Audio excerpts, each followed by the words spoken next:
Ladies and gentlemen, welcome to the good, the bad, and the awesome this time. So I have before been calling this the good, the bad, and the ugly, which is kind of a more common, popular naming convention, but I got way too much confusion, and I just got tired of answering questions and taking accusations like, how do you not think the holo Datacron's good? No one should ever take what you say seriously. And I just got tired of explaining it. So we're going to go with an uncontrovertible positive, the awesome. Anything bad that would be previously an orange ugly is going to go in bad. Anything that would be a black highlighted ugly for strong is going to be awesome. So limiting it down a little bit, but we're going to be going through stats, alignment abilities, faction abilities, and character abilities for Datacron Set 17, Rambunctious Rage. They're back on the alliteration. And we're going to start with stats. So the stats in this one are actually pretty strong. We have 2 in the awesome category, 4 in the good category, 2 in the bad. In the bad, they're only just relatively bad. Like, there are situations where health steal is really strong. It's just not very common. It's more for like Rey or other GLs that have a ton of health, where they can dip into their health pool and come all the way back up, and it's really irritating. Most teams are trying to avoid taking a lot of protection damage, so health steal doesn't help there.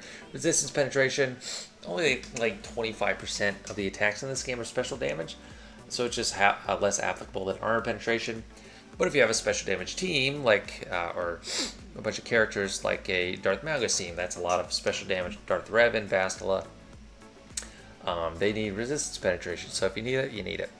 Crit avoidance is about on par as it has been. I do like crit avoidance, although I'm not like trying to seek out a ton of it. Crit damage, potency, and tenacity all got their values increased. This is the level 7 to 8 values, by the way. Like, this is what you can get on the higher end of rolling. But tenacity, last time I think it was like 15 to 25% of the high end, or something like that, maybe 20 to 30. This is definitely higher, and that's going to be really annoying to deal with, especially with this set 16 support cron meta where you spam a bunch of debuffs, get a ton of crit damage for your attackers. That's going to really hamper that. And then defense, applicable to everything. Still, it's an absurd value, 75 to 100% for a single roll. The damage mitigation is just insane. And then armor penetration is just probably the best offensive stat we have here. I would take that over crit damage in most cases. Especially because if you want crit damage, go to set 16 right now. There's tons of it. But yeah, the stats overall for this set are pretty strong. Next up, we got the alignment stats, and this is Dark Side. Not really much new. We've seen variants of all these things in the past, and Dark Side is way worse than Light Side. See, I have 4 in the bad category. The only one that I think is pretty decent is getting evasion up, health steal up, and health up 2 turns when you do a special ability. It's just a lot of buffs. Evasion up is actually pretty useful, and it's not very common. But the real stinkers are this one. It's helping inflict like miss less, which is tantamount to just accuracy as a stat.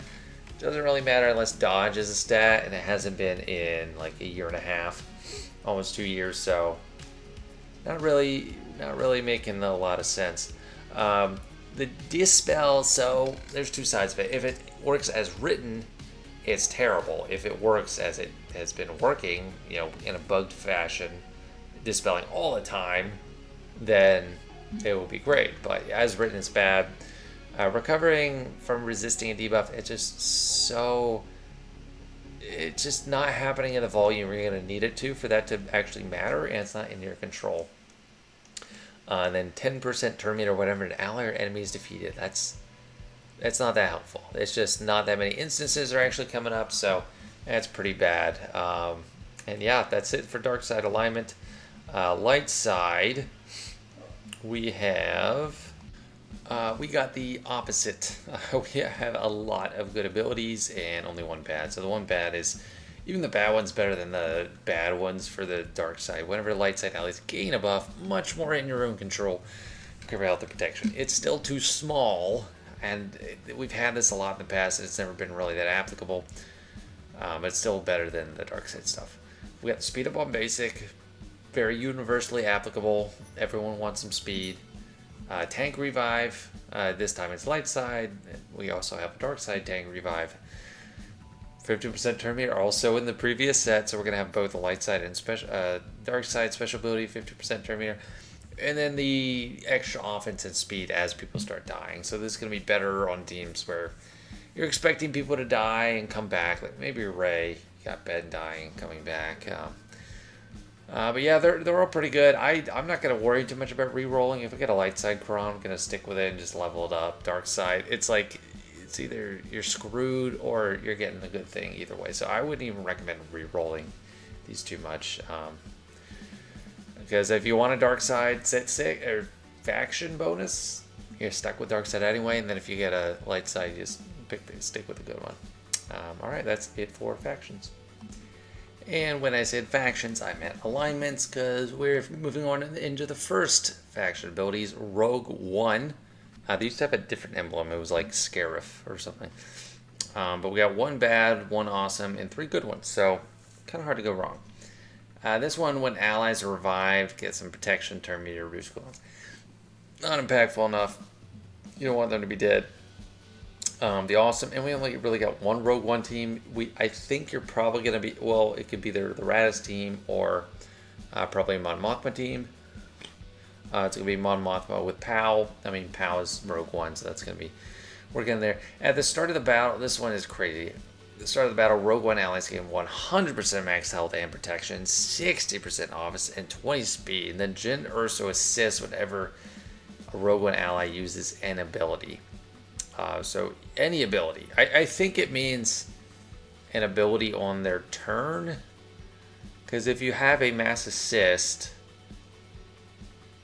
then technically she would have 1 assist for every attack everyone else did. So she could hit 5 times. So I think technically it means on their turn.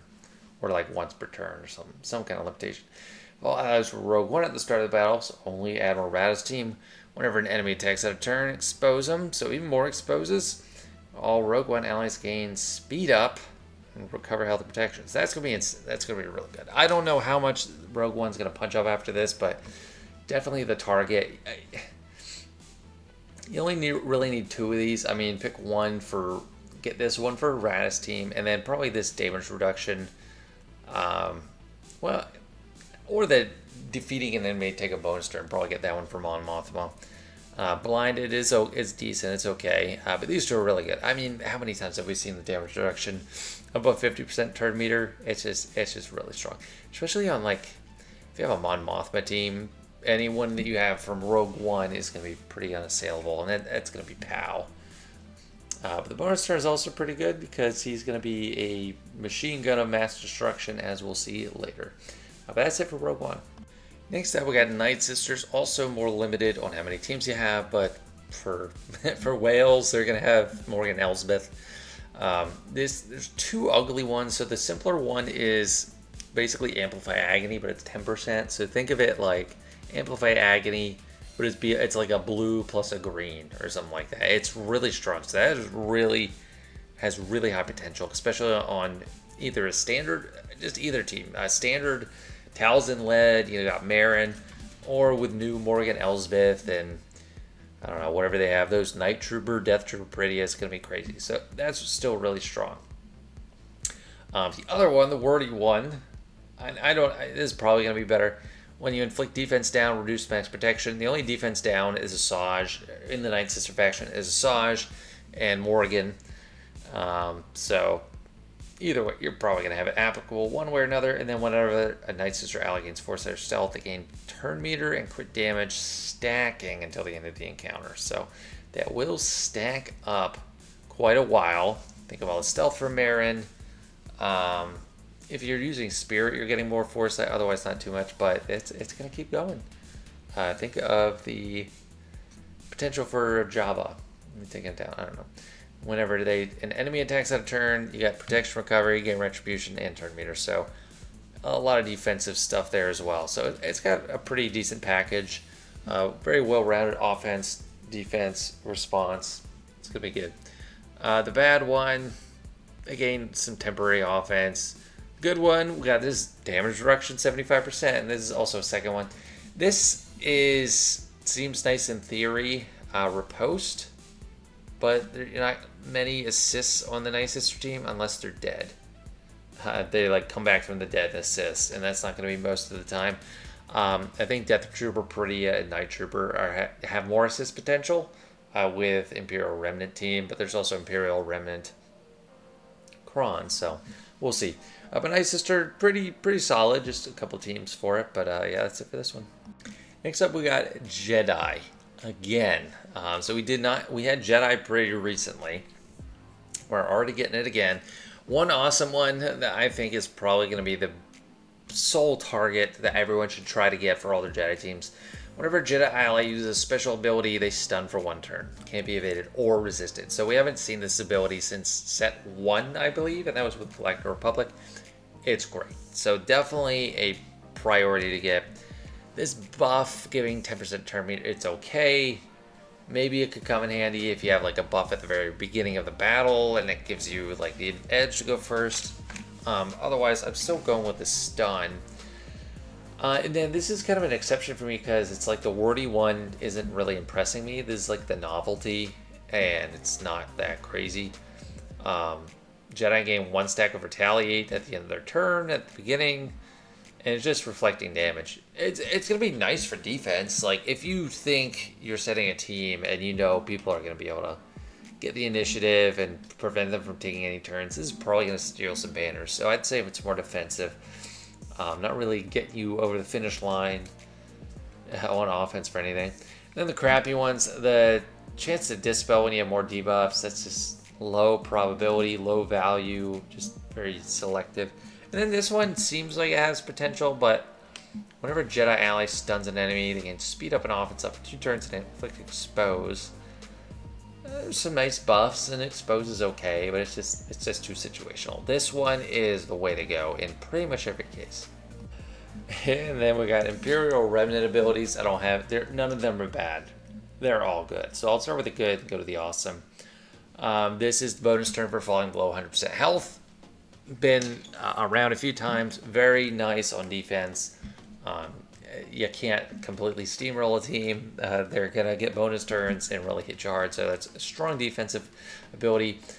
Whenever they inflict stagger or stun, they deal bonus damage of 35% of the max health, which is not too shabby. They do have a decent amount of stagger and stun on the team. Not like an insane amount, but it does happen, which is decent.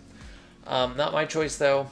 100% crit avoidance and crit chance. We've seen this on like resistance before. That's definitely strong. Again, not my vote. For the awesome, let's go to the simple one first and then talk about the big one. So this is what we saw on resistance for debuffs expiring 2% offense doubled if it was dispelled. So I think this is going to be really insane. Imperial Remnant, unlike resistance, have a lot of debuffs to offer to begin with. Resistance, people were getting creative using like dash and echo to juice up their ray. I think this is going to be crazy. So I think there's a bona fide option over the wordy ability. Now the wordy ability is also really strong. Gaining alert, one of those novel buffs, and then when an enemy is inflicted with a stack of blight, the novel debuff. All Imperial Remnant allies gain 10% turn meter, crit chance, crit damage until the end of the encounter. So this is more for teams that have an up and running Night Trooper and Dark Trooper Peridia, or that guy, Captain Enoch. Otherwise, that's for those novel teams. So most people not going to get as much from that because they don't have blight. So I think the kind of the common man that doesn't have those new characters up and running yet will go for this one. I'll probably try to pick this up just so I have it by the time I'm done farming, because Night Trooper is farmable, so we're getting there. But Imperial Remnant just really solid all around. And now we are moving on to the character mechanics. This is Rogue One. At least I'm speculating for Luthen. Luthen is not a Rogue One character, but I can't think of any other. I haven't play tested it in the game yet, but I don't see any other faction that would lead to Luthen from this. He's not a Nightsister, Imperial Remnant, or Jedi. Not even close. He is kind of close to Rogue One and will team up with some Rogue One characters probably. And then when he summons a Rebel Trooper, it's basically speeding up the explosive trap, going down to detonation when it goes off, protection disruption, and then for Mon Mothma, all Rebel fighter allies get riposte. And then until the Rebel Trooper has been defeated, and with Mon Mothma, everyone is always attacking out of turn, so they're always hitting under protection and dealing extra damage. So that one is pretty good. However, I don't think it pales in comparison to POW, which is a lot of P's. Pales in comparison to POW. But I mean, look at this, 4 different clauses. At the start of the battle, all allies. This is where it's like, you could use this with any team. And you just want, okay, I kind of want 100% health protection on a team. Let's put POW there. It's going to work with any team. Like, there's no restrictions on it. And then they're immune to healing immunity. So that right there has tons of room for creativity. You can use them anywhere. And then when POW assists, he deals bonus massive damage, which can't be evaded, and all allies recover 10% health. So I think the natural question is, does the damage reduction from Mon Mothma apply to this massive damage? And I think the answer is no, because it is reducing their offense, not their damage directly. So I think this is going to be a machine gun of exploding bombs, like massive damage every single turn from POW. I think it's going to be insane. You just need to be able to start going and just let it rip. When he uses a special, which he does a lot, he gets a lot of turns, shocks all enemies for 2 turns. It could be resisted, just can't be evaded, which is kind of weird because you don't evade debuffs. You evade the attacks that have debuffs, but whatever. Like or status abilities can't be evaded. Like if everyone has Foresight and you use Tarkin's like debuff, no one's going to evade it. So it's kind of weird. And then whenever he uses a basic ability on his turn, he stealths, defense penetration up, offense down, so a bunch of stuff. So he's hiding himself because he's going to be a big target. I think it's definitely going to be an offensive thing. I think if you put it on defense, there's plenty of ways to get around that, you know. I don't know, you got a turn meter trained team with a lot of initiative, you could run the table on them. So that's the highlight for me. The other 2 are pretty simple. I mean, K2SO, removing turn meter when he loses taunt, that's just solid, straight up solid. Across the board, so that's good. And Cassian, he's a little bit chunkier and takes less damage. It's not really a concern for me. It's just not a priority at all, so forget about it. But POW is definitely the superstar here. Probably, potentially the best ability in the whole set. And then we got Nightsister level 9 abilities. These are nothing to write home about, really. I mean, Nightsister is getting turn meter and protection up from Foresight. Not impactful enough to make her useful. She's not good to begin with. Ventress, whenever an enemy's stunned, she takes a bonus turn. There's not too many stuns happening a lot. I mean, in theory, if she does her... I mean, so in theory, she could just keep doing her basic and taking bonus turns. I don't know how that works if they're already stunned. Her basic, Daka basic, Marin can do it, but I just don't see them land a ton. So I don't think that's really that good.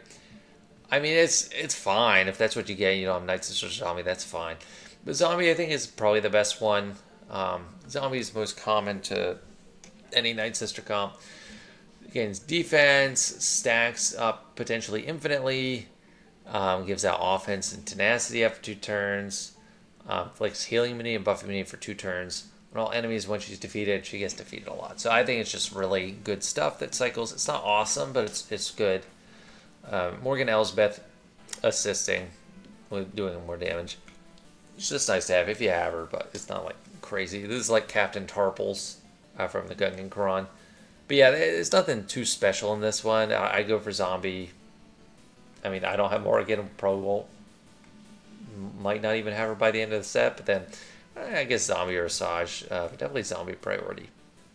And now moving on to Jedi, I had to break out the glasses for all these words. So let's talk about the simple ones first. Qui-Gon's Master Qui-Gon, whenever he attacks out of turn, gets heal over time, protection over time, which is pretty nice in the way they work, and then inflicts protection disruption for 1 turn. So that's just strong. It is more limited and condensed, so that's why it's not like awesome like the rest of these, but it's good. So I'll definitely go for that for when Set 16 expires, and I need another Quran for that Queen Amidala team. Now Shaak Ti, it's simple, but I think it has a lot of potential. Whenever she attacks out of turn, all other allies with Retribution assist. So there's 2 ways this could really help out. If she's with all the clones, so say she's the 5th on a Bad Batch team, Or if she's on a team that has General Kenobi, and General Kenobi gave out retribution to everybody, and then everyone's going to assist, and you can just call her to attack at a turn. That's potentially, I mean, JMK probably doesn't need a lot of reinvention at this point, but it just seems like it has a lot of potential. I'm excited to see what people come up with. Now here we get to all the big words. Eth Koth. 6 different paragraphs. Just insane. At the start of the battle, it's Galactic Republic Jedi Alley focused on thinking Keller and Beck lead, or Qui-Gon lead, either one of those two. There's a lot of turn meter in there, so probably not JMK. 100% offense and speed, and 20 speed. Immune to buff immunity. 100% max health protection for him. And if the leader's a GR Jedi, when they take damage, he taunts and then gains foresight until he evades. I think that is applying to taunt as well as foresight. I'm thinking like Phantom in ships. Like, so Phantom will taunt with foresight, then when you hit it, it goes away and goes back into stealth. So I think it's like that. That's going to be an annoying mechanic. When he evades attack, it's turn meter, health protection recovery for the team. If he uses special, turn meter, blinds all enemies. It could be resisted. And then recover health and protection up. So lots of...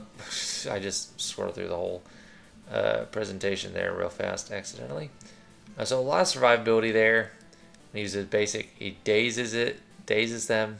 I hate how they keep saying evaded. Like, is it resistible or not?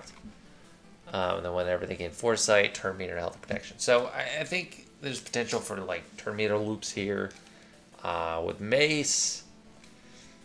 I mean, I don't know if Keller and Beck or Qui-Gon Jinn lead is better, but definitely one of those two teams. I don't think I'm gonna have Relic Eth Koth just for this, but some people will probably make use of that. And then Plo Koon, just really solid. A lot of people have relics anyway for ships. He's 100% defense and max health and protection, so he's chunky. When he does a basic, deal bonus true damage equal to his max health. So I'm thinking him more with like JML. So with the bonus true damage, or Jedi, I don't know, any team that calls a lot of assists. Jedi Revan, JMK, I guess potentially. When he uses special, stun all enemies for 1 turn. Can't be evaded again. I don't know if they're trying to say it can't be resisted, but the evaded, I don't think it matters. Then when he gains defense up, gains extra max health. And if that expires, taunts, damage immunity, ability to block enemies for 2 turns. So he's a really strong Kron for him. I mean, I think he's going to be a great option as the 5th on a team. Just really any Jedi team. And I have mid relics already just because of his ship is good, so it won't be a sacrifice for me. Just mod him for more max health and protection. Take advantage of that extra modification, and he's going to be really good. So the Jedi Kron's looking really strong. And last main slide on abilities is Imperial Remnant. We got 5 of them. So Stormtrooper, pretty simple, turn meter removal, just like K2SO. It's nice if you have it, but if you don't, it's not a big deal.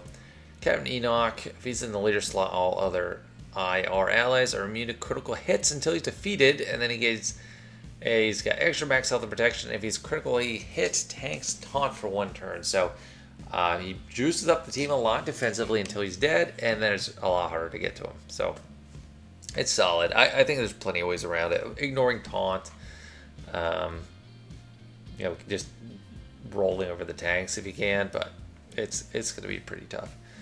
Dark Trooper, not great. He's stacking his crit damage, defense, penetration, and offense once he crits, but that's only his AoE or his basic if he has advantage. So you could make it work. You'd have to be really intentional about it. It's nothing compared to the support level 6 craziness that we have with that sortie team, but it's solid. Death Trooper pretty. I think this one's definitely pretty awesome. When he crits an enemy, he gets damage immunity for 1 turn. It's already pretty OP. 25% turn meter, and then blinds the enemy for a turn. Can't be evaded or resisted. See, that's what I want to see. That actually matters. Being a status ability being evaded doesn't really matter. Then if they were target locked, he gains protection up 100%, retribution, and speed up for 2 turns. So that is really strong for him. He's already really hard to deal with and hits really hard. So that's pretty scary. But what I like even better, because it applies to me, is the Moff Gideon. This is the one that I think gives a power run for the money for best Kron in the whole set. A lot of stuff. We got 4 separate clauses. Whenever he gains a debuff or buff, so anything, he's getting insight and stealth for 1 turn. So it's hard to get to. He's stacking up that insight really fast. When he gets 4 stacks, he gets 100% turn meter. Gosh dang it. I hate when I do that. And then when he uses Subversive Volley, which he gets when he has 4 stacks of insight, he deals bonus massive damage to all enemies. So he's just going to be, I don't know, just throwing nukes out there on the whole team, like constantly. Constant massive damage to everybody. It's going to be insane. I just can't even imagine it. Then the middle clause. Okay, whenever an Imperial Remnant ally is inflicted with a debuff, they recover health and protection. So that's kind of like Malgus recovering from debuffs. Definitely really good. And then whenever there's armor shreds, so from him or I forget if anyone else is doing it, blind all enemies for 1 turn, can't be evaded or resisted. So this is probably, since it's on a better team, it's probably the best Kron in the game. Definitely go out and get yourself a Moff Gideon who's not R5. Definitely worth making him R5. But I guess sorry, I can't talk. I guess that is only if you have a Dark Trooper Moff Gideon team up and running. Yeah, this is a mixed bag, Imperial Remnant, but definitely some really strong potential, and I'm definitely going to be scared of this team in the upcoming 4 seasons. And that's about it for this one. Last thing to talk about is reroll priorities, and the only thing I'm saying, not really a priority, is the level 3. Like I iterated when I was going over those alignment abilities, all the light side are pretty good, all the dark side are pretty bad. But if you need dark side factions or characters, you're going to have to stick with it anyway. And then light side, once you got one, just stick with it. You'll find a use for it in one place or another. Stats, there's some not really terrible ones, but some really strong ones you want to go to. So rerolling is great there. Faction level 6, definitely a lot that are better than others, and some really bad ones. So rerolling, that's a good priority. And then characters, definitely some target characters. It's not insanity like set 16, but definitely some good characters you want to go for, and much more manageable in this one. But yeah, that's it. Thanks so much for watching. I hope this helps you plan farming this set. It's always an interesting thing, and I like going over these. I don't know, there's probably a lot of people who still attached to the ugly moniker, but it was just getting too confusing, and people, I just got tired of it. So good, the bad, the awesome. Thanks for watching.